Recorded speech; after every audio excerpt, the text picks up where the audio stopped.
السلام علیکم ورحمۃ اللہ وبرکاتہ حامدا ومصلیا اما بعد رب اشرح لی صدری ویسر لی امری واحلل عقدۃ من لسانی یفقہوا قولی۔ حاضرین مجلس، بات ہماری چل رہی تھی انبیاء کرام کے بارے میں۔ آج ہم حضرت سلیمان علیہ السلام کی زندگی کا ایک واقعہ دیکھیں گے اور جائزہ لیں گے کہ دور حاضر میں یہ واقعہ ہمارے لیے کیا رہنمائی کر سکتا ہے۔ حضرت سلیمان علیہ السلام وہ عظیم نبی ہیں، وہ عظیم پیغمبر ہیں جن کو اللہ تبارک و تعالیٰ نے خصوصی معجزات عطا فرمایا تھا۔ یہ حضرت داؤد علیہ السلام کے بیٹے ہیں، باپ بھی نبی ہیں، بیٹے بھی نبی ہیں، باپ بھی بادشاہ ہیں، بیٹے بھی بادشاہ ہیں۔ یعنی اللہ تبارک و تعالیٰ نے ان کو دین میں نبی بنایا تھا، دنیا میں بادشاہ بنایا تھا۔ دین میں وہ اللہ تبارک و تعالیٰ کے پیغام کو حاصل کرتے تھے اور بادشاہ ہونے کے ناطے اللہ کے پیغام کو نافذ کرتے تھے۔ تو حضرت سلیمان علیہ السلام ایسے خوش نصیب نبی ہیں جو آپ جانتے ہیں کہ پرندوں سے باتیں کرتے تھے، جنوں سے باتیں کرتے تھے، چونٹیوں سے باتیں کرتے تھے، جنوں سے باتیں کرتے تھے۔ الغرض اللہ تبارک و تعالیٰ نے آپ کو لامحدود معجزوں سے اللہ جو ہے مالا مال کر رکھا تھا۔ بات دراصل یوں ہے، بخاری مسلم کی روایت کے مطابق کہ اس زمانے میں دو عورتیں جنگل میں سفر کر رہی تھیں اور اس عورت کے ساتھ بھی اس کا چھوٹا بچہ ہے اور اس عورت کے ساتھ بھی چھوٹا بچہ ہے۔ دونوں بھی اپنے ساتھ اپنی گود میں بچوں کو لے کر سفر کر رہی تھیں۔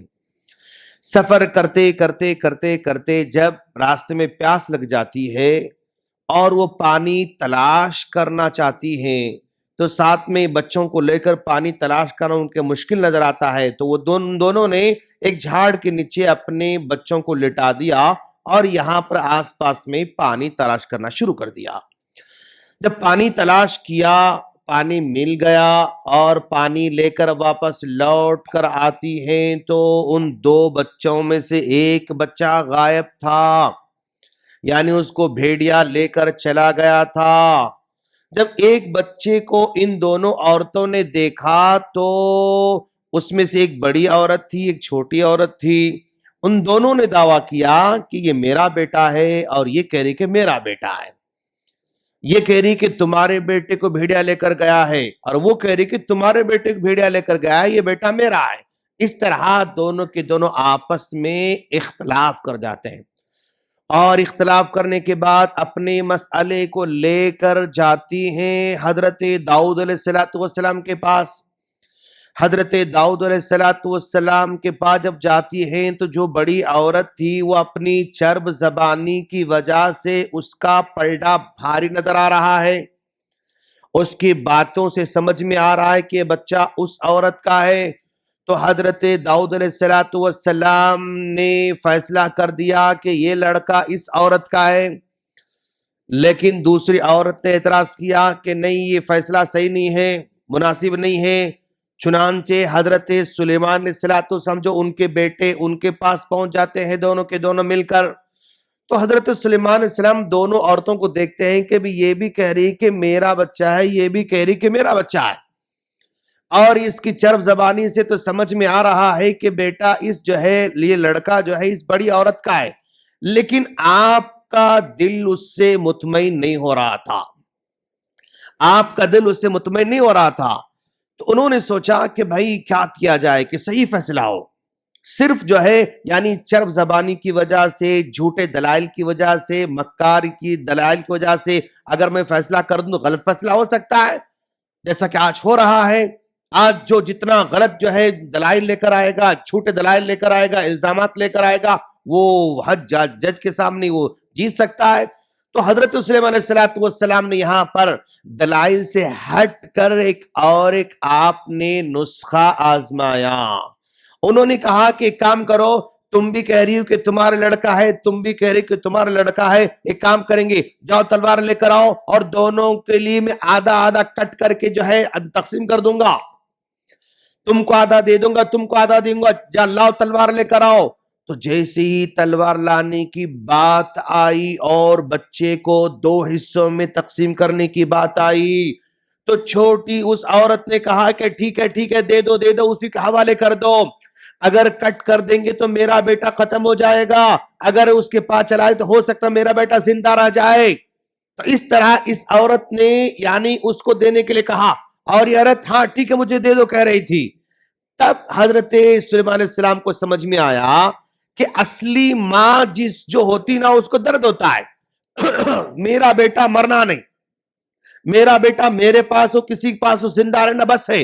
اب یہ عورت اصلی عورت نہیں تھی، یہ اصلی ماں نہیں تھی، تو اس کے اندر اس بچے کے مرنے کا ڈر بھی نہیں ہوا، اس بچے کے ختم ہونے کا خوف بھی نہیں ہوا، لہذا یہ عورت جو ہے اصلی نہیں ہو سکتی، ماں اصلی نہیں ہو سکتی، یہ ماں اصلی ہو سکتی بول کر حضرت سلیمان علیہ السلام نے اس لڑکے کو اس چھوٹی عورت کے حوالے کر دیا، یعنی آپ نے انصاف کا یہ طریقہ اپنایا۔ تو گویا حضرت سلیمان علیہ السلام کے اس انصاف کی وجہ سے ایک بہت بڑا مسئلہ یعنی ٹل گیا۔ تو جس طرح حضرت سلیمان علیہ السلام کو اللہ تبارک و تعالیٰ نے انصاف کرنے کی قوت دے رکھی تھی اور آپ کو جو ہے وہ انصاف کرنے والا بنا رکھا تھا، تو آج کے دور میں بھی ایسے بے شمار مسئلے امت مسلمہ کے پاس ہیں، ہزاروں مسئلے، لاکھوں مسئلے امت مسلمہ کے پاس ہیں، اور امت مسلمہ پر جو ہے بیجا ظلم کیا جا رہا ہے اور ان کے حقوق کو مارا جا رہا ہے، ان کے گھروں کو بلڈوزر سے جو ہے مٹایا جا رہا ہے، ان کے جائیدادوں کو چھوٹے چھوٹے بہانوں سے جو ہے ختم کیا جا رہا ہے، ان کی معیشت کو چھوٹے چھوٹے بہانوں سے تباہ کیا جا رہا ہے، ان کے مساجد کو چھوٹے چھوٹے بہانوں سے جو ہے یعنی مسمار کیا جا رہا ہے۔ ایسی صورت میں امت مسلمہ اس بات کی ضرورت محسوس کر رہی کہ اس کے پاس بھی وکیل ہوں جو ان کے جو ہے مسائل کو لڑ سکیں، ان کے مظلوموں کو صحیح جو ہے انصاف دلا سکیں، یہ امت مسلمہ انتظار کر رہی ہے۔ اب ایسے فیصلے تھا، دیکھو آپ کہ حضرت عمر بن خطاب رضی اللہ عنہ کے پاس ایک جو ہے مظلوم آدمی آتا ہے، کہاں سے آتا ہے؟ مصر سے چلتے چلتے چلتے مدینے کو پہنچتا ہے، اور مدینے کو پہنچ کر کہتا ہے کہ اے امیر المؤمنین، آپ نے مصر میں جس گورنر کو بنا کے رکھا ہے عمرو بن عاص رضی اللہ تعالیٰ عنہ کو، ایک مرتبہ ان کے بیٹے اور میرے بیٹے اور بہت سارے نوجوانوں کے درمیان یعنی گھوڑ دوڑ کا مقابلہ ہوا، اور جب گھوڑ دوڑ کا مقابلہ ہوا تو میرا گھوڑا آگے نکل گیا، عمرو بن عاص رضی اللہ عنہ جو گورنر ہیں ان کے بیٹے محمد بن عاص کا گھوڑا مجھ سے پیچھے رہ گیا، جب میں جیتا تو ان کے بیٹے نے مجھ سے آ کر کہا میں سردار کا بیٹا ہوں، میں گورنر کا بیٹا ہوں، تم مجھ سے آگے کیسے جا سکتے ہو؟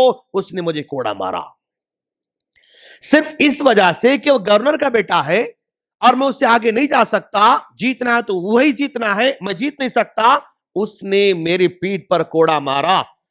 امیر المؤمنین، اور وہ جو مظلوم آیا ہے عیسائی ہے، مصر کا قبطی ہے، عیسائی مذہب کا ماننے والا ہے، وہ آ کر عمر بن خطاب رضی اللہ عنہ کے پاس شکایت لے کر آتا ہے، تو عمر بن خطاب رضی اللہ عنہ نے مصر سے گورنر عمرو بن عاص رضی اللہ عنہ کو بلایا اپنے پاس، اور ان کے بیٹے محمد بن عاص کو بھی بلایا اور مجمع جمع کیا، اس کے بعد جو ہے ان سے کہا کہ عمرو بن عاص یہ بتاؤ کیا ایک آدمی جو ہے اگر سردار کا بیٹا ہے اسی کو جیتنا ہے اور کوئی اور جیت نہیں سکتا؟ تمہارے بیٹے نے ہارنے کی وجہ سے اس جو ہے قبطی اس عیسائی آدمی کو کوڑے مارا تھا، لہذا میں انصاف کا تقاضا یہ ہے کہ جس طرح تمہارے بیٹے نے ان کو کوڑے مارا تھا، میں ان سے کہہ رہا ہوں، عیسائی آدمی سے کہہ رہا ہوں کہ تم بھی اتنے ہی زور سے کوڑے مارو جیسا کہ اس نے تمہارے پیٹھ پر کوڑا مارا تھا۔ عمر بن خطاب رضی اللہ عنہ انصاف کر رہے ہیں، اور انصاف ایسا کہ وہ انصاف اگر گورنر کے خلاف بھی جاتا ہے تو یہاں پر نافذ کیا جا رہا ہے، گورنر کا بیٹا بھی غلطی کرتا ہے، ایک صحابی کا بیٹا بھی غلطی کرتا ہے، تب بھی یہاں پر انصاف کٹہرے میں آ کر اس کو سزا بھگتنا پڑتا ہے۔ اس عیسائی آدمی نے عمرو بن عاص رضی اللہ عنہ کے جو ہے بیٹے کے پیٹھ پر کوڑے مارے، کوڑے مارنے کے بعد پھر عمر بن خطاب رضی اللہ عنہ نے کہا عمرو بن عاص کے پیٹھ پر بھی کوڑے مارو، کیوں؟ ان کے صحیح تربیت نہ کرنے کی وجہ سے بیٹا بگڑ چکا ہے، اور ان کا بیٹا بگڑنے کے بعد وہ سمجھ رہا ہے کہ میں گورنر کا بیٹا ہوں، لہذا ہر جگہ مجھے جیتنا ہوگا، کوئی میرے آگے نہیں جا سکتا۔ ان کی غلط تربیت کی وجہ سے ایسا ہو رہا ہے، ان کے پیٹھ پر کوڑے مارو۔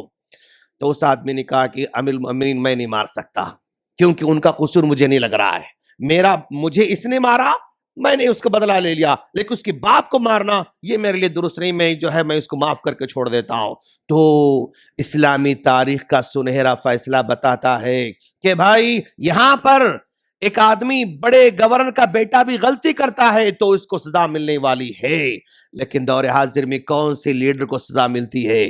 دور حاضر میں کون سے لیڈر کے بیٹے کو سزا ملتی ہے؟ کتنے بھی جرائم کیا ہو، وہ جرائم کے کتنے بھی اس کے پاس جو ہے دلائل ہو، کتنے بھی ثبوت ہو، لیکن اس کو جو ہے بدلہ نہیں مل سکتا، یعنی اس کو کٹہرے میں لایا نہیں جاتا۔ تو آج ضرورت ہے ایسے قاضیوں کی، آج ضرورت ہے ایسے ججوں کی، آج ضرورت ہے ایسے وکیلوں کی جو انصاف امت کو انصاف دلا سکیں، مظلوموں کو انصاف دلا سکیں۔ ایسا مظلوم جس کا گھر مسمار کیا گیا، کوئی کھڑا ہونے والا نہیں اس کے ساتھ، کوئی ہے وکیل امت کا جو اس کا ساتھ دے؟ ایسا مظلوم جس کے گواہوں کو جو ہے ختم کر دیا گیا، ہے کوئی اس کو انصاف دلانے والا؟ اسلامی تاریخ بتاتی ہے کہ بھائی یہاں پر خلیفہ بھی یعنی کٹہرے میں آ کے کھڑا ہو سکتا ہے۔ حضرت علی رضی اللہ عنہ کی زرہ مس ہو گئی، گم ہو گئی۔ زرہ مطلب جنگ میں جو لباس پہنتے ہیں، اور وہ زرہ جو ہے گم ہو گئی، اور جب گم ہونے کے بعد ایک زمانے کے بعد جو ہے وہ زرہ یہودی کے پاس نظر آئی، وہ زرہ یہودی کے پاس نظر آئی۔ علی رضی اللہ عنہ خلیفہ ہیں، اور ان کے دور میں قاضی شریح جو ہے وہاں پر یعنی جج ہیں، چنانچہ حضرت علی رضی اللہ عنہ نے مقدمہ دائر کر دیا کہ یہودی ہے، میری زرہ ان کے پاس ہے، لہذا مجھے انصاف دلایا جائے۔ خلیفہ اپنے جج کے پاس، قاضی کے پاس جا کر کہہ رہا ہے کہ مجھے انصاف دلایا جائے، تو قاضی صاحب کہتے ہیں کہ ٹھیک ہے، جو ہے آپ آئیے ہمارے پاس۔ یہودی کو بلایا، زرہ کو لایا، ان کو بھی بلایا۔ حضرت علی رضی اللہ عنہ سے کہا کہ دعویٰ کون کر رہے ہیں؟ دعویٰ حضرت علی کر رہے ہیں۔ کیا دعویٰ کر رہے ہیں؟ یہ یہودی کے پاس جو زرہ ہے وہ میری زرہ ہے۔ تو جو دعویٰ کرتا ہے، جو آدمی بات کو شروع کرتا ہے، اسے دلائل کو پیش کرنا پڑتا ہے۔ میں نے کہا کہ یہ ٹوپی میری ہے، دلیل مجھے دینا پڑے گا۔ میں نے کہا یہ فون میرا ہے، دلیل مجھے دینا پڑے گا۔ لہذا کہا دلیل کیا لے کر آؤ؟ تو حضرت علی رضی اللہ عنہ کے پاس کوئی پروف نہیں تھا۔ کیا دلیل تھی؟ کون گواہ تھے؟ آپ کے بیٹے حضرت حسن رضی اللہ عنہ اس معاملے میں گواہ تھے، آپ کے غلام جو ہے اس معاملے میں گواہ تھے۔ کیوں؟ وہ ایک ذاتی لباس تھا، اور ذاتی لباس ہر آدمی کو دیکھنا ضروری نہیں ہے، جنگ کے موقع پر خاص موقع پر پہنتے تھے، عام حالت میں نہیں پہنتے تھے، تو لوگوں نے اس کو خاص طور پر نہیں دیکھا، نوٹس نہیں کیا، تو گواہی نہیں دے سکتے لوگ۔ آپ کا بیٹا دیکھتا ہے کہ میرے والد صاحب یہ لباس پہن رہے ہیں، آپ کو غلام دیکھ رہا ہے کہ میرے آقا جو ہے یہ لباس پہن رہے ہیں، وہ گواہ بن سکتے ہیں، وہ گواہی دے رہے ہیں۔ تو قاضی شریح نے کہا کہ دیکھیے، آدمی کوئی دعویٰ کرتا ہے اور اس کے لیے گواہ، اس کا بیٹا گواہ نہیں بن سکتا ہے، اس کا بیٹا گواہ نہیں بن سکتا، اس کا غلام گواہ نہیں بن سکتا۔ لہذا آپ کا دعویٰ اپنی جگہ پر، دلائل نہ ہونے کی وجہ سے اور مناسب جو ہے آپ کے پاس ثبوت نہ ہونے کی وجہ سے فیصلہ یہ کیا جا رہا ہے کہ یہ زرہ یہودی کی ہے، یہ زرہ یہودی کی ہے۔ تو حضرت علی رضی اللہ عنہ نے کہا ٹھیک ہے، اگر میرے بیٹے کی اگر دلائل ثبوت اگر مقبول نہ ہو، میرے غلام کی اگر جو ہے ان کی گواہی مقبول نہ ہو، ٹھیک ہے میں چھوڑ دیتا ہوں، یعنی میں دستبردار ہو جاتا ہوں۔ یہودی نے دیکھا کہ بھئی یہ زرہ تو انہی کی ہے اور یہ خلیفہ ہیں، اس کے باوجود بھی اپنے قاضی کے پاس مسئلہ لے کر جا رہے ہیں، اور قاضی ثبوت کے جو ہے ان کے ثبوت ان کا بیٹا ہونے کی وجہ سے ریجیکٹ کر دے رہا ہے اصول کے مطابق۔ ان کا غلام جو ہے گواہ نہیں بن سکتا، اور یہ رد کر دیتا ہے، اور رد کرنے کے بعد آپ نہیں لڑتے ہیں قاضی سے، اپنے اثر رسوخات کا استعمال نہیں کرتے ہیں، اپنے خلیفہ ہونے کا دھوس نہیں جماتے ہیں، بلکہ دستبردار ہو جاتے ہیں، کہتے ہیں کہ ٹھیک ہے جو ہے اس کو دے دو، تو اسی وقت یہودی کلمہ پڑھ کے اسلام قبول کر لیتا ہے۔ تو اسلامی تاریخ کے جو سنہرے واقعات ہیں، یہ میدان میں، انصاف کے میدان میں الگ ہی ہوا کرتے ہیں۔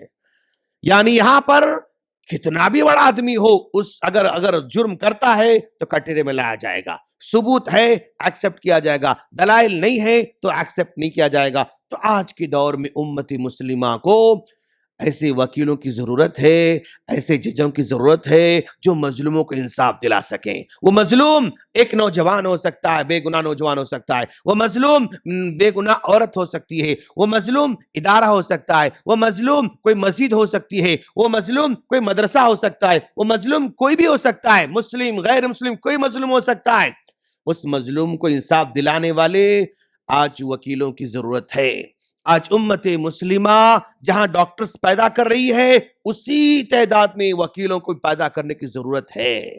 جہاں انجینئر پیدا کر رہی ہے، اسی کے مطابق اس کو وکیلوں کے پیدا کرنے کی ضرورت ہے۔ باقاعدہ اس پہ امت مسلمہ کو سوچنا ہوگا، غور کرنا ہوگا، آنے والے حالات میں اور ضرورت پڑنے والی ہے۔ کون ہے لڑنے والا ہمارا مسئلہ؟ کون ہمارے مسئلے کو لے کے آگے بڑھنے والا ہے؟ امت مسلمہ کا کوئی ایک وکیل جس کو لوگ اٹھا کر لا سکیں اور لڑا سکیں۔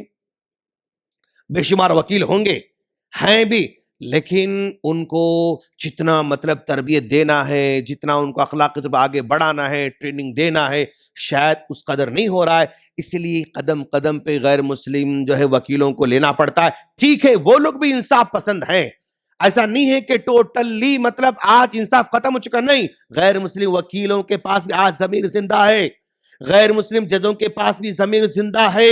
اگر وہ زندہ ضمیر والے اگر لوگ ہیں تو ان سے بھی ہم جو ہے استفادہ کر سکتے ہیں، ان سے بھی ہم فائدہ لے سکتے ہیں، یہ ہماری شریعت کہتی ہے۔ اللہ سے دعا ہے اللہ ہم تمام کو امت مسلمہ کی فکر کرنے کی توفیق عطا فرمائے، مظلوموں کا ساتھ دینے کی توفیق عطا فرمائے، اور ظالموں کے خلاف کھڑے ہونے کی توفیق فرمائے، اور ہر مظلوم کو اس کا انصاف پہنچانے کی توفیق فرمائے۔ آمین۔ السلام علیکم ورحمۃ اللہ وبرکاتہ۔